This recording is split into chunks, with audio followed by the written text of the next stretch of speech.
Like we didn't expect a blizzard in that second half. I mean, maybe the Patriots did wearing the white jerseys, which was pretty smart when you think about it.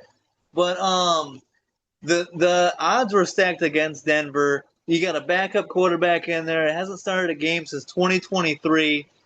Um, and then a lack of running game. The Broncos couldn't run on the Bills 2 weeks ago in the divisional round, so that was my concern coming in here.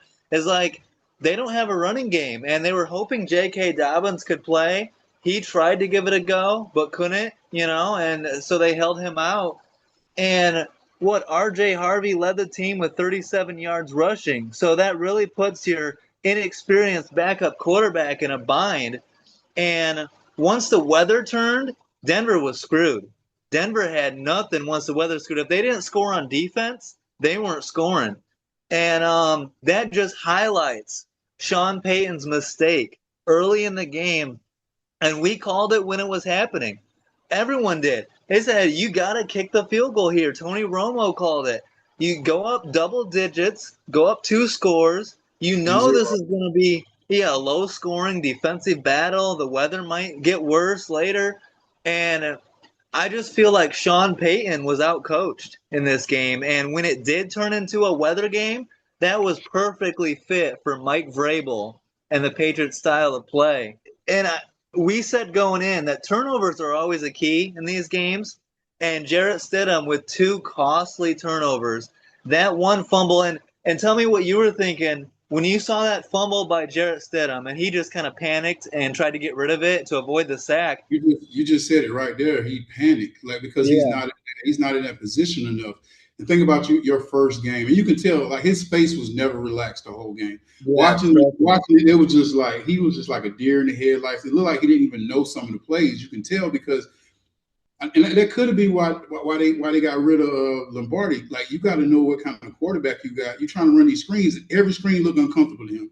Like, every Yeah. time he got a screen, he was just running back, like looking where to throw and throwing it down. Like, he could have got some grounding calls a few times because he just didn't know, and then he never got into the game. Like, and they were vibing at first. They were doing good. They were moving. That snow came, and you just seen a whole different beast come out of this guy. But like, just watch his mannerism, man. He didn't look comfortable at all. That's why I said I would at least ran the ball, because you could have maybe broke down the Patriots defense. The Patriots defense is Yeah. not a Keep great defense. trying. They Yeah. look great. They look great because of the snow, I think. And he wasn't able to like put the ball in certain places he should be able to put it. But it was a game that, like I said, I wish it wasn't a game to go to the Super Bowl, but it was. So it's definitely gonna go down in history as one of those games. But I don't think we got to see the.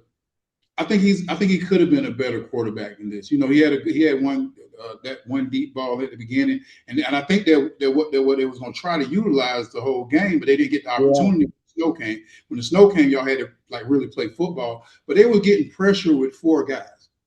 Like, they wasn't. It's not like they was blitz instead of like crazy or nothing like that. Like, just line up and try to run the ball and just punt.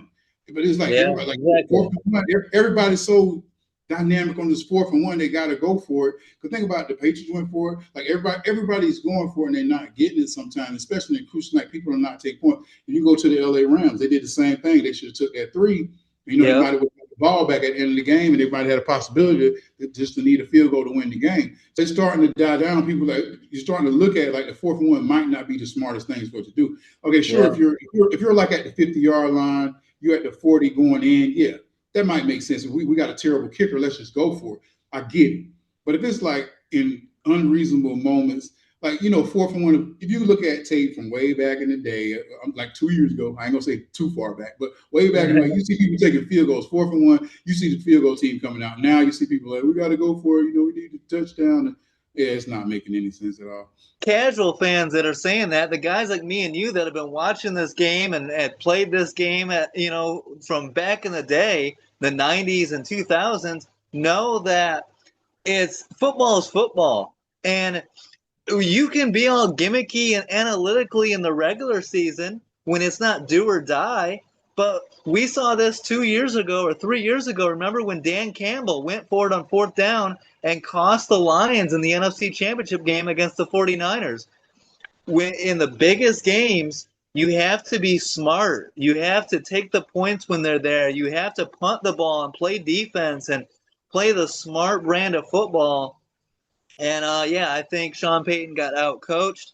Um, I love the snow game. I've loved all the snow games these playoffs. It's beautiful. I hate that teams are moving to a dome. I love outdoor football, and that's why you build a team the way the Patriots did, and the way certain teams do is to be able to win it when the game turns in December and January and it becomes cold and the elements become part of football. That's when you need defense and running game and smart quarterback play, protect the football.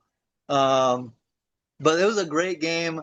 It was crazy in the second half because you couldn't even tell where they were at on the field. It was so Exactly. bad. Even with the backup quarterback, I think how Denver's defense played, they had a championship defense, man. They Yeah, defense they played did. exceptional all year. I'm talking about they played their ass off all year. And, they just, Drake May just played good enough. And like running the ball, he did a great job. Like running the Yeah, ball, like we talk about the yards he had in the that air, was huge. which I guarantee you they would love for Jared Stidham to would have ran the ball more instead of threw it sometimes because he just seemed so uncomfortable back there, man. It Right. was horrible. Every time he got the ball, he escaped a couple of sacks that should have been turnovers. So they got Yeah. lucky.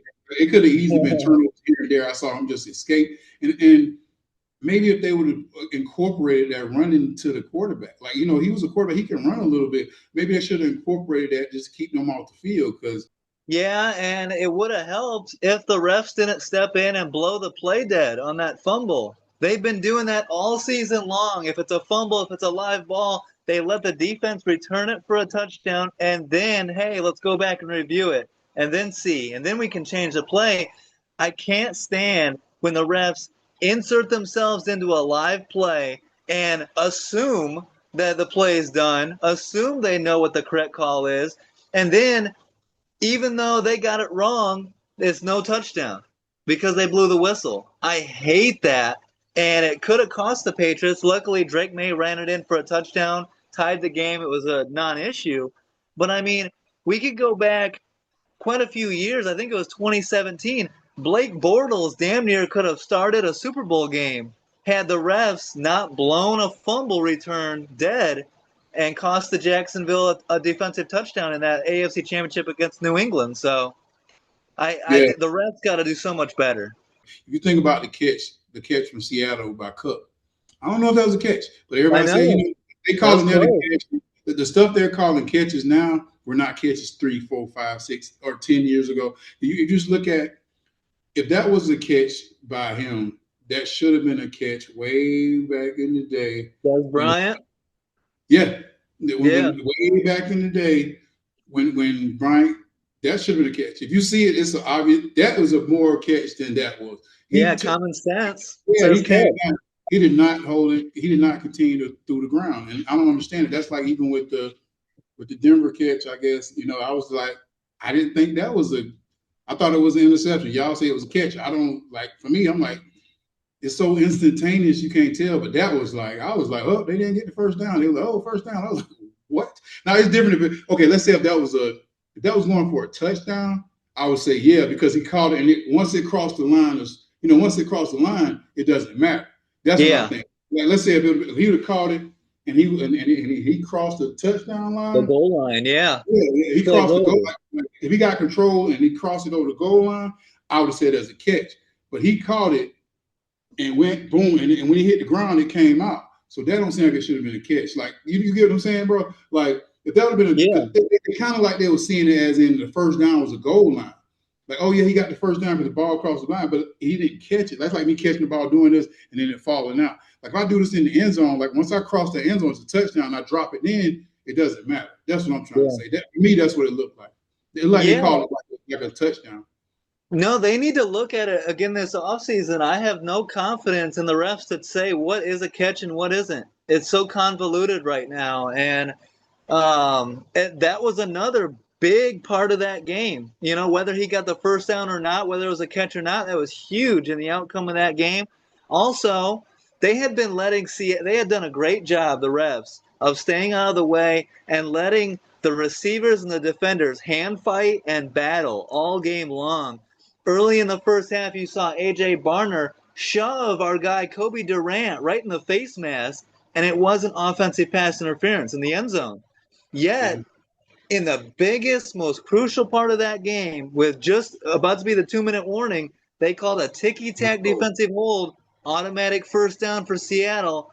I was livid. I understand it technically, according to the letter of the law, that's a penalty, but you haven't called that all game, and now you're going to do it now with the game on the line. I hate it, but it's a tough Yeah. job being a ref these days. I think they take it more seriously in the fourth quarter than they do the first through third, and they kind of like, okay, we can let some of the stuff go because it'll get mixed in. But in the fourth Yeah. quarter, if we miss a play like this, we Yeah. go back and talk to the people. They're gonna be like, that was a bad. Ever since you think about New Orleans, the worst pass Oh my interference I've God. ever seen in my life was a no Yeah. call to win the Yeah. game. That was the worst pass interference I've ever seen legitimately in my life. Like, I Yeah. mean, everybody saw it and it wasn't called. So I think they're more like now we can't have that happen again. Like we don't Yeah. mind like little ticky tack stuff like the first couple, quarters, the fourth quarter, the early first quarter. But when it comes down to 2 minutes, we got to really buckle in, man. We got to Yeah. start calling everything holding They start calls. calling it tight. We don't Yeah. want people to be mad at us like they was then. Like that was the worst call ever. And I'm still to this day, I don't see how that wasn't called. Like everybody, No. like every one of the referees should have been fined, and they should not have worked for at least a year because of that call, man. Because they changed the whole trajectory of who would have been in the Super Bowl that year. Well, and I can't feel too bad for the Rams because they got away. They got a terrible defensive holding when they won the Super Bowl over the Bengals. Logan Wilson got absolutely screwed. It should have been 4th and 9, for Stafford with the game on the line. Instead, it was automatic 1st and goal. And of course, they punched in and won the game. So we can talk about the refs, every single big game. There's a questionable call. You got to execute, you got to overcome the officiating. And credit, you guys, you and Amanda have been on me, and I got to give them credit. I've been hating on Sam Darnold all season long. I'm fully expecting the meltdown, the turnover fest game that cost them. And this game against Stafford, probably the MVP, he played toe to toe with him, no turnovers, and made so many big play after big play after big play. Credit to Sam Darnold. He's emerging as a top quarterback, and I never would have thought Sam Darnold would be starting in a Super Bowl, yet here he is with a chance to shut all the haters up. Yeah, I definitely was skeptical in Minnesota, him going to Seattle because I thought Seattle lost so much, losing Geno, losing the head coach, losing the people. I really thought that, maybe they'll be a different team. But this young coach coming in here, and he knows exactly what he's doing. Yeah. But Mike McDonald came in there, and he saw something in the quarterback, and I think he kept it really basic. JSN been playing his ass off.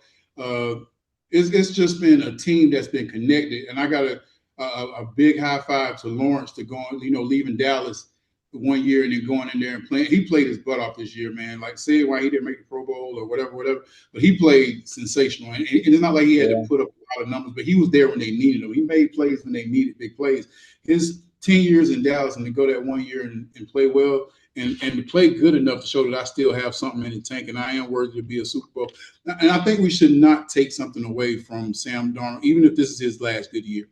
Just these 2 years that he came and rebuilt his career, bringing himself to a Super Bowl. There are a lot of people that went to Super Bowls and didn't win. But we all give him credit. Like, there's a lot of guys like Matt Stafford. If he didn't win his Super Bowl, we might have said, he had great numbers, but he never was, da. But now you expect it from him. So I think he brings a different expectation for himself. Even if he win or lose this game, his expectation now is he's a Super Bowl quarterback. Like, people talk about Jalen Hurts, but your bar is so high now. Like, regardless of what you do, like, oh, he's not great, he's not this, but he's a Super Bowl winning quarterback. So that's what you expect from him now. We expect that stuff from Lamar Jackson. We expect it from guys who haven't even been there yet, and which is absurd to me. Like, when we talk about, Josh Allen is going to be this, Lamar Jackson is this. I'm like, no, they never did it. But once you get to that pinnacle, people can't take that away from you, man. People can talk all this about what he used to do. He was terrible here. He was this, and this. This dude's a Super Bowl quarterback, man. He made it to the Super Bowl. And I don't know what the rest of his career is going to unfold, but now we expect it from him now. It's not, we don't expect less now. Even if he don't make it back, his next deal is going to be about $300 million. He's going to get another huge deal, and he deserves it. I mean, he made Yeah. $3 million just off the playoffs, man, just off incentives. So I'm like, like, yeah. No, it just really shines a light on how hard it is to win championships in this league. There's only one winner every year. Right. And you can put up great numbers like Matthew Stafford did. I think he's the first quarterback ever to put up those numbers and lose a playoff game. You got to play your best, and you have to have the team around you play your best. And credit to, Mike Macdonald, that defense, Tank Lawrence, who called his shot in the preseason or offseason. He told Dez Bryant, we're going to the Super Bowl. And Dez is like, yeah, right. I don't believe you. And yet here they are. What did you think, though, of Rick Woolen getting that taunting penalty that almost swung that game and turned it around against Seattle? I hate taunting penalties in the biggest games, in an NFC Championship game, in a Super Bowl. But that one, he was kind of asking for it a little bit too, wasn't he? No, exactly. You hit it dead on the head. He was wrong. That was a very immature play. That was one of those look at me plays instead of a team play. Like when you're in a situation like that, and the way his teammates handled on the sidelines was they're supposed to handle it, because you were wrong. You were dead wrong. And he said it the next, like right after the game, he was like, and think about that would have been your career highlight. Like that's the kind of thing, and you would probably won't see it again. But let's say if you would have got ejected, let's say if something else would have happened, let's say if you would have lost this game and you would have been the focal point of why they lost the game for the rest of your career. So I think this is going to be a huge lesson for him. I think he's going to be like, man, that was tough. That could have been ugly. And I think everybody around him, and I don't think the players were mad. They were just frustrated because this is how close it could be. When other people see a vision and one person can mess it up just because, I mean, then you get burnt the next play. It's like, bruh, like, dude, you gotta like, I understand that you're hype and you see the only thing you see right now, because they had a nice little lead. Only thing you see now is just like, hey, we're going to the Super Bowl. Nah, man, relax. You celebrating too much. But I think, I do think that Seattle is the better team. I think the way that how y'all love Walker so much, everybody's saying they wasted him. Oh my God, they wasted this guy for a whole year. Like, no, that's my dude. That's the perfect time. Like, and this Patriots defense probably can be ran on a little bit. And I think it's going to be more like a control type offense. Don't go to Gonzalez side. I don't care if y'all. I know y'all love. Don't go to Gonzalez side. Just don't leave him alone. Y'all have enough people in Seattle that y'all can throw. Y'all got Cooper Kupp. Y'all can get it to him. You got JSN. You got other receivers that you can get it to. Keep it on the ground to Walker as much as possible. Yeah. Give Sam Darnold the team. Like, give him the team. And I'm saying that as in utilize everybody possible that you can use. The Patriots have been very close to losing games. They've been really close to managing games all year. I don't know if they're going to be able to manage this game like that. I don't know if they can put up 35 or 40 points. We've seen that they can do this. The week before, they put up like 40 points. They stomped the mess out of San Francisco. I agree with you. I think the running back matchup is going to be key. I love Kenneth Walker, but Ramondre Stevenson, Travion Henderson, those are some good guys too in New England, and they're going to have to run the ball. Can Drake May use his legs? He was so good using his legs in that conference championship game. He had to because of the weather, but if he can do a little bit of that, that'll be key. Can Stephon Diggs make a couple plays? I'm just riding with Mike Vrabel. I'm rooting for New England. I know Seattle should probably be favored, but I'm rooting for Mike Vrabel. I liked him in Tennessee when Ryan Tannehill and them went to the AFC Championship game, and I'm rooting for him now. I'm just a Vrabel guy. I said in the offseason that the Bears should hire Vrabel instead of Ben Johnson. Right. A win-win scenario, but Vrabel is such a good coach. Yeah, I think something that we don't see a lot with both of these teams. Let's see who pulls out the gadget plays. Like, you don't really see these teams because they're so good, well-ly coached. They don't really need to pull these gadget plays. They know what they're doing. You know what I mean? So let's see if somebody pulls out a flea flicker. Let's see if somebody like does a couple of reverse passes. Let's see if somebody has which both of these teams have done, have a quarterback leak out the back and get a catch or something. Let's see if that happens in this game, because I think that's going to be whoever does it and is successful. Yes, whoever does it and is not, we'll see. Like I hate when a team has to come to gadget plays. That just means you're not better than another team. And I think that Ray will feel like his team is better than them. How they're well coached and everything. So I feel like mentally he feel like we can just outdo these guys. And also, let's see if the rookie holds up. He's been pretty terrible on that left tackle, man. He's been pretty bad. Oh, Campbell? Yeah. Campbell has not been playing great ball in these playoffs, man. They've been doing like Denver did a great job of getting around the corner on him. So let's see if he's able to hold up to Lawrence and the other guys coming around that corner because they do blitz good with their safeties. And let's see if he can handle that, like the switch offs. But think about your rookie year and you're in the Super Bowl, dude. His eyes are going to be like this, like so. Yeah. Let's see if he can. Let's see if they come up with a scheme to bring. I'll bring two guys at him every time. I would blitz that C gap, which is outside of him, and I would blitz that B gap, and I'll see like what this guy can do. I would run all kind of stunts. I would really try to shake him up because the last couple of weeks he's not been playing well. Like it's kind of, I guess it's kind of covered because they're one. But I know you watching tape, you're kind of like, shh. But these are good guys that have beat him. But the one-on-one, let's see if they're going to be able to do that. You know, are you going to have to leave that back in the chip because he hasn't been playing great these last couple of weeks. Been a little shaky, yeah. And also, everyone likes to talk about offense and defense. They forget about the third phase, special teams. You talked about but seriously, you talked about the Broncos missing field goals.